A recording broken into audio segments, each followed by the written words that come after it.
I woke up to the sound of moaning from my fiance's bedroom, and my heart shattered into 1,000 pieces as I pushed open the door to find Marcus tangled in the sheets with my own sister Elena. But this time, instead of crying like I had in my previous life, I smiled and began to clap. "Congratulations," I said, watching their faces drain of color as they scrambled to cover themselves.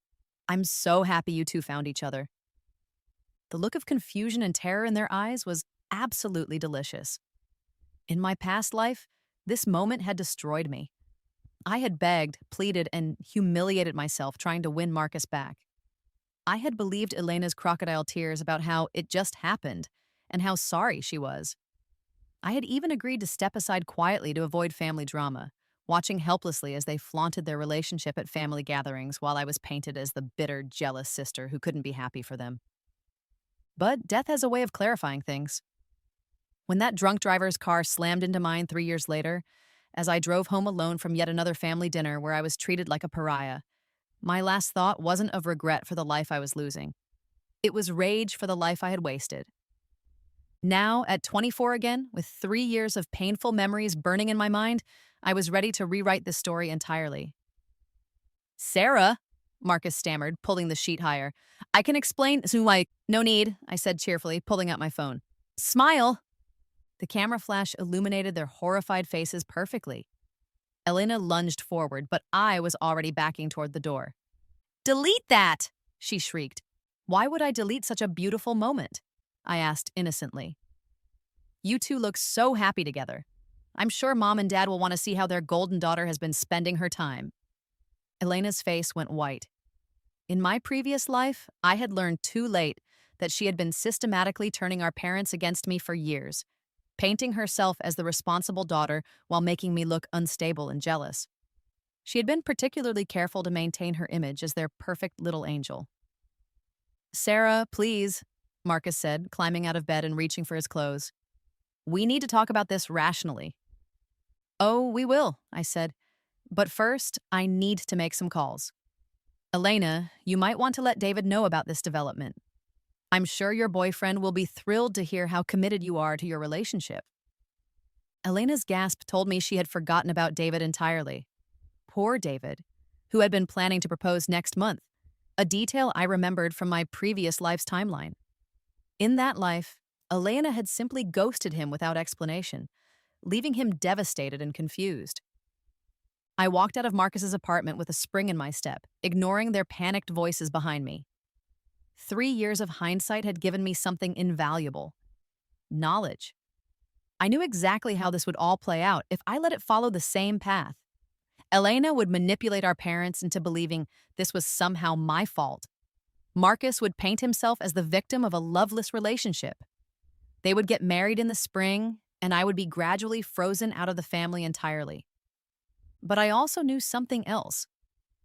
In my previous life, Marcus had always bragged about his job at Hartwell Industries, working directly under the legendary CEO, Alexander Hartwell. He had spoken constantly about how brilliant his boss was, how the man had built an empire from nothing, and how he was learning so much from him. What Marcus had never known was that I had actually met Alexander Hartwell once, at a charity gala that Marcus had been too sick to attend. I had gone alone, and we had ended up talking for hours about literature and philosophy.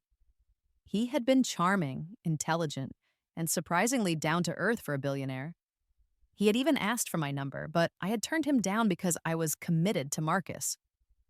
In my previous life, I had thought that interaction meant nothing. Now, I realized it might be the key to everything.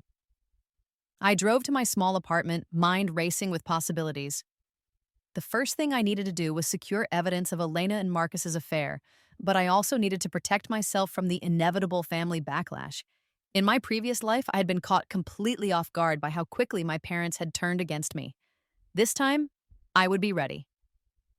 I spent the rest of the morning carefully crafting my strategy. First, I sent the photo to David, not out of cruelty, but because he deserved to know the truth before he wasted money on an engagement ring. I included a gentle message explaining that I thought he should know before making any major decisions about his future. Next, I researched everything I could about Alexander Hartwell's current projects and interests. If I was going to re-enter his orbit, I needed to be prepared. I discovered that his company was launching a new philanthropic initiative focused on women's education, something I was genuinely passionate about and had studied extensively in college. Then came the most challenging part, anticipating Elena's next move. I knew she would try to control the narrative, so I needed to get ahead of her. I composed a carefully worded message to my parents, striking just the right tone of hurt but dignified resignation. Mom and Dad, I wanted you to hear this from me first. Marcus and I have decided to end our engagement. I've discovered that he and Elena have developed feelings for each other, and while it's painful, I want them to be happy. I hope you can support Elena during this difficult time. I'll be taking some space to process everything, but I love you both. It was a masterclass in preemptive damage control. By positioning myself as the mature, selfless sister who was stepping aside for Elena's happiness, I made it much harder for Elena to paint me as the villain. And by mentioning Elena's difficult time, I subtly implied that she was struggling with guilt, which would make any aggressive counter-narrative from her look defensive and suspicious. I sent the message and then turned off my phone. Let them all scramble for a while. The next morning, I dressed carefully in my best professional attire and drove to Hartwell Industries. I didn't have an appointment, but I was counting on Alexander remembering me. As I approached the sleek glass building, my heart hammered against my ribs. This was a massive gamble, but I had nothing left to lose. The receptionist was polite but firm about the impossibility of seeing Mr. Hartwell without an appointment. I was about to play my trump card when a familiar voice spoke behind me. Sarah Chen? I turned to find Alexander Hartwell himself, looking exactly as devastatingly handsome as I remembered. His dark hair was perfectly styled, his tailored suit emphasizing his tall, lean frame, and those intelligent gray eyes were studying me with unmistakable interest. Mr. Hartwell? I said, hoping my voice sounded steadier than I felt. What a coincidence. Indeed, he said, a slight smile playing at his lips. Are you here on business? Actually, yes, I said, making a split-second decision to be bold. I was hoping to discuss your new women's education initiative. I have some ideas that might interest you. His eyebrows rose. Do you now? In that case, why don't you come up to my office? I always have time for interesting ideas. As we rode the elevator to the top floor, I could feel his eyes on me. The attraction that had sparked between us 2 years ago was still very much alive, crackling in the air between us like electricity. His office was stunning. Floor-to-ceiling windows offering a panoramic view of the city, modern art on the walls, and a massive desk that somehow managed to look both imposing and elegant. He gestured for me to sit in one of the leather chairs across from his desk. So, he said, settling into his own chair and fixing me with that intense gaze. Tell me about these ideas of yours. For the next hour, I laid out a comprehensive plan for partnering with local schools to provide mentorship and scholarship opportunities for young women from disadvantaged backgrounds. I drew on everything I had learned in my previous life, plus research I had done the night before. By the time I finished, Alexander was leaning forward, completely engaged. This is impressive, he said. Very impressive. You've clearly put a lot of thought into this. Education has always been important to me, I said. I believe every young woman deserves the chance to reach her full potential. I couldn't agree more, he said. Sarah, I'm going to be direct with you. This proposal is exactly what I've been looking for, but more than that, I'm intrigued by you. You're clearly brilliant, passionate, and articulate. Have you ever considered working in the nonprofit sector professionally? My heart skipped a beat. I've thought about it, but I've never found the right opportunity. Well, you have now, he said, standing up and extending his hand. I'd like to offer you a position as Director of Educational Initiatives. The salary would be competitive, the work would be meaningful, and you'd be working directly with me to implement these programs. I stood and shook his hand, trying not to think about how perfectly mine fit in his. I accept. Excellent, he said, his smile growing wider. There's just one more thing. I seem to remember you mentioning a fiancé when we met before. I hope he won't mind you working such closely with me. Some men can be territorial. Actually, I said, meeting his eyes directly, I'm no longer engaged. That relationship ended yesterday. The interest in his eyes sharpened considerably. I'm sorry to hear that, though I have to admit his loss might be my gain. The following weeks passed in a blur of activity. I threw myself into my new job with everything I had, and Alexander and I worked together seamlessly. Our professional partnership was intense and productive, but underneath it all was an undeniable personal connection that grew stronger every day. Meanwhile, the fallout from my broken engagement continued to unfold exactly as I had orchestrated. Elena had tried to frame the situation as a tragic love triangle, where she was just as much a victim as I was, but my preemptive message to our parents had undermined that narrative. When she tried to claim that I was being vindictive and unreasonable, our parents reminded her that I had been nothing but supportive of her happiness. Marcus, for his part, was finding work increasingly uncomfortable. It turned out that Alexander had very little patience for employees who couldn't maintain professional standards in their personal lives. When word reached him that Marcus had been cheating on his fiancée with her sister, Alexander's opinion of his character plummeted. Marcus suddenly found himself excluded from important meetings and passed over for opportunities he had been counting on. The real masterstroke came when David, armed with the photo I had sent him, decided to take a more active approach to his heartbreak. Instead of suffering in silence, he reached out to Elena's social circle and family friends, sharing the truth about why their relationship had ended. The story spread quickly through their mutual acquaintances, and Elena found herself facing uncomfortable questions everywhere she went. But the pièce de résistance was still to come. 2 months after starting my new job, Alexander invited me to attend a charity gala with him, the same gala where we had first met. I accepted and spent an entire day finding the perfect dress. When Alexander picked me up that evening, the look in his eyes told me that my efforts had been worthwhile. "You look absolutely stunning," he said, offering me his arm. "Thank you," I said, feeling genuinely beautiful for the first time in longer than I could remember. "You clean up pretty well yourself." The gala was everything I remembered and more. But this time, instead of being Marcus's neglected girlfriend, I was Alexander Hartwell's date. The difference in how people treated me was stark and immediate. Suddenly, I was interesting, worthy of attention and respect. We had been there for about an hour when I spotted them across the room, Marcus and Elena, looking uncomfortable and out of place among the city's elite.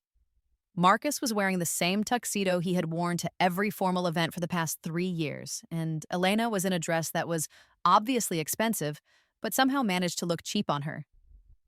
"Interesting," Alexander murmured, following my gaze.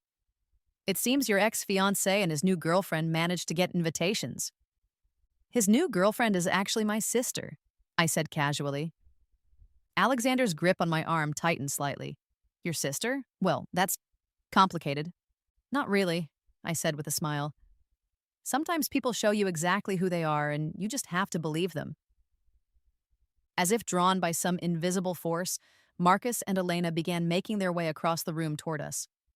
I could see the shock and confusion on their faces as they took in my transformed appearance and my obviously intimate connection to Alexander. "Sarah?" Elena said, her voice slightly higher than usual. "What are you doing here?"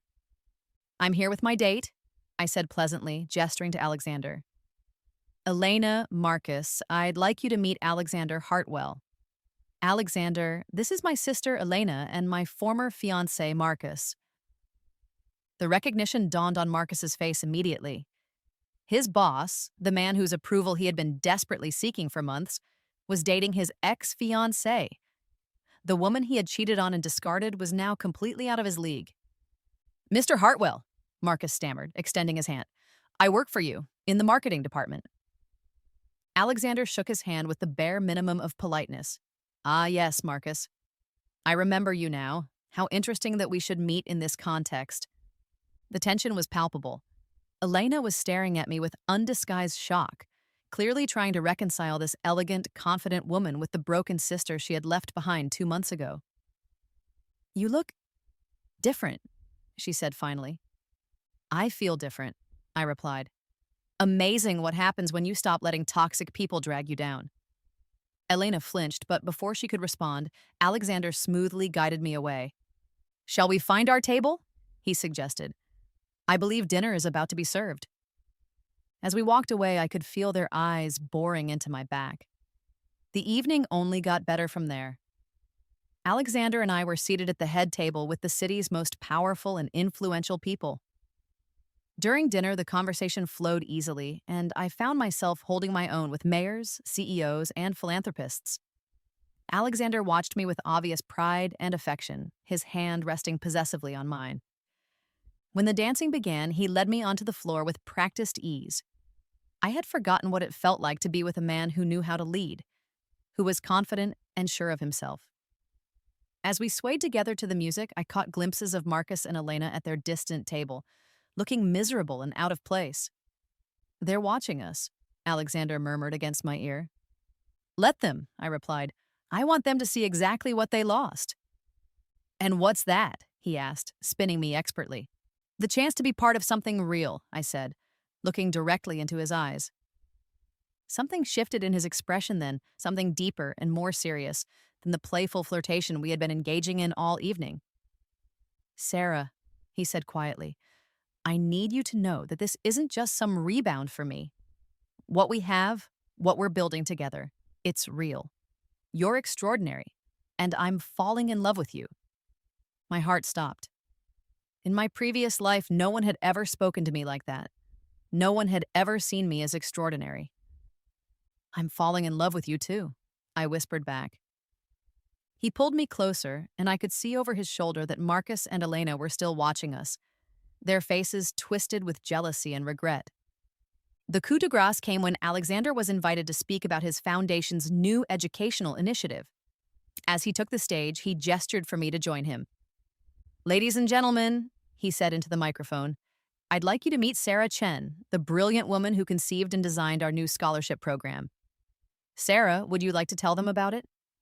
I took the microphone with steady hands and delivered a passionate speech about empowering young women through education. The audience was captivated, and when I finished, the applause was thunderous. As I handed the microphone back to Alexander, he caught my hand and brought it to his lips, kissing it softly in front of the entire room. "This remarkable woman," he said, his voice carrying clearly through the sound system, "has changed not only our foundation's approach to philanthropy, but my life as well. Sarah, you are the most impressive person I know, and I'm honored to be here with you tonight." The applause came again, even louder this time. I could see people throughout the room looking at me with new respect and admiration. At our old table, Marcus and Elena looked like they wanted to disappear into the floor. As we left the stage together, Alexander leaned down and whispered, "I hope you know that I meant every word of that." "I do," I said, and for the first time in either of my lives, I felt truly, completely happy. The months that followed were like a fairy tale. Alexander and I were inseparable, working together during the day and exploring the city together at night. He introduced me to his world of art galleries, wine tastings, and exclusive restaurants. I showed him mine of bookshops, coffee houses, and hidden parks. We fit together perfectly, like two pieces of a puzzle that had finally found each other. Meanwhile, Marcus's career was rapidly imploding. His work performance had declined sharply, partly due to his obvious discomfort around Alexander, and partly because he was genuinely not as talented as he had always believed himself to be. When layoffs came in the spring, his name was at the top of the list. Elena was faring no better. The scandal of her affair had followed her everywhere, and her reputation in our social circle was in ruins. She had been forced to quit her job at the nonprofit where she worked when donors began expressing concerns about her character. She and Marcus were struggling financially, and the stress was taking a toll on their relationship. But I was just getting started. 6 months after that first night at the gala, Alexander took me to dinner at the most exclusive restaurant in the city. We had just finished the main course when he suddenly stood up and dropped to one knee beside our table. "Sarah Chen," he said, pulling out a ring box that contained the most beautiful diamond I had ever seen, "you have transformed my life in every possible way. You've made me a better man, a better leader, and a better person. I can't imagine my future without you in it. Will you marry me?" The entire restaurant fell silent. Every eye turned toward us. I looked down at this incredible man, this brilliant, successful, kind person who saw me as I truly was, and felt tears of joy streaming down my face. "Yes," I said, my voice breaking with emotion. "Yes, of course." As he slipped the ring onto my finger and stood to kiss me, the restaurant erupted in applause. I was vaguely aware of champagne being poured and congratulations being offered, but all I could focus on was Alexander's face, radiant with happiness and love. The news of our engagement spread quickly through the city's social circles. Within hours, my phone was buzzing with congratulations from friends, colleagues, and acquaintances. Notably absent were any messages from my family. That silence was broken the next day when Elena called, her voice shaking with what I recognized as barely controlled rage. "How could you do this to me?" she demanded without preamble. "Do what to you?" I asked innocently. "You know what? Stealing my spotlight, making me look bad, flaunting your perfect life while mine falls apart." "Elena," I said calmly, "I didn't steal anything from you. You made your choices, and I made mine. I chose to build something beautiful with someone who values me.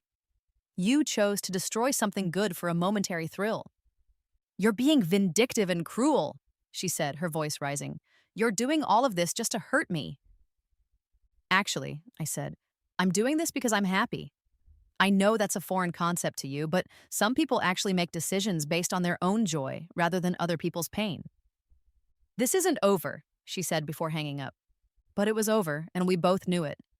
The wedding was held 6 months later in the gardens of Alexander's estate, with 200 of the city's most prominent citizens in attendance.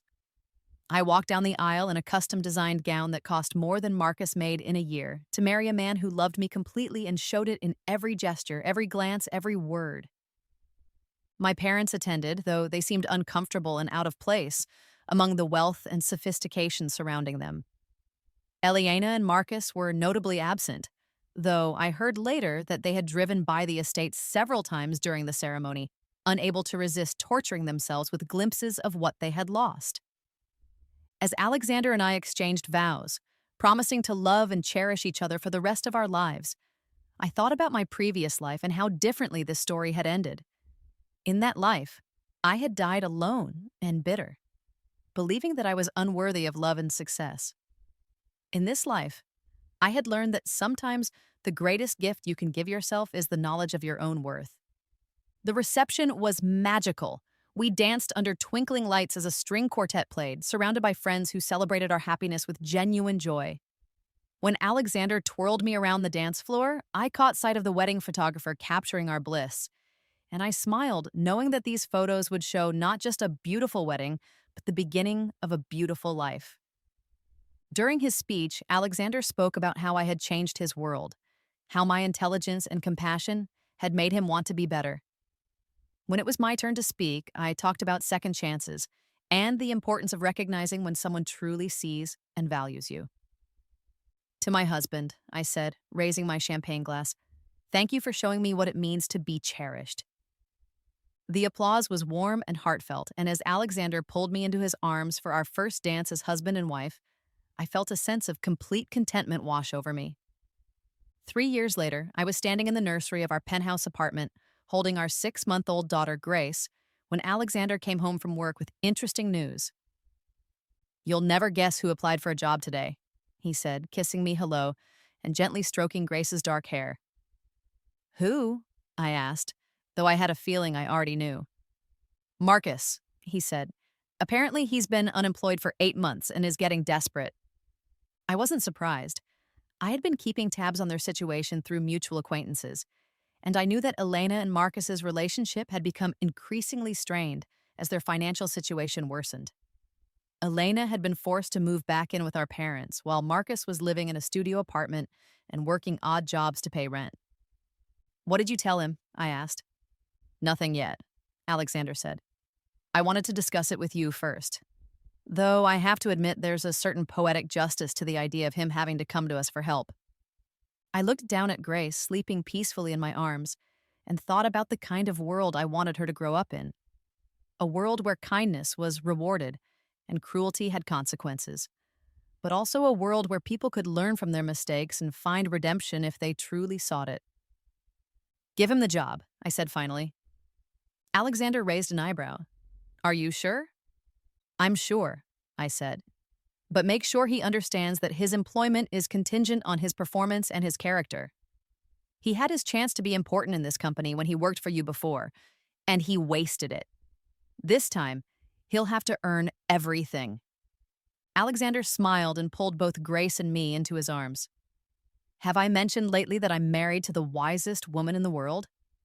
You may have mentioned it once or twice, I said, leaning into his warmth. The final chapter of the story came 2 years later when Elena finally reached out to me. She had been in therapy for over a year, working through her issues with jealousy and manipulation, and she wanted to make amends.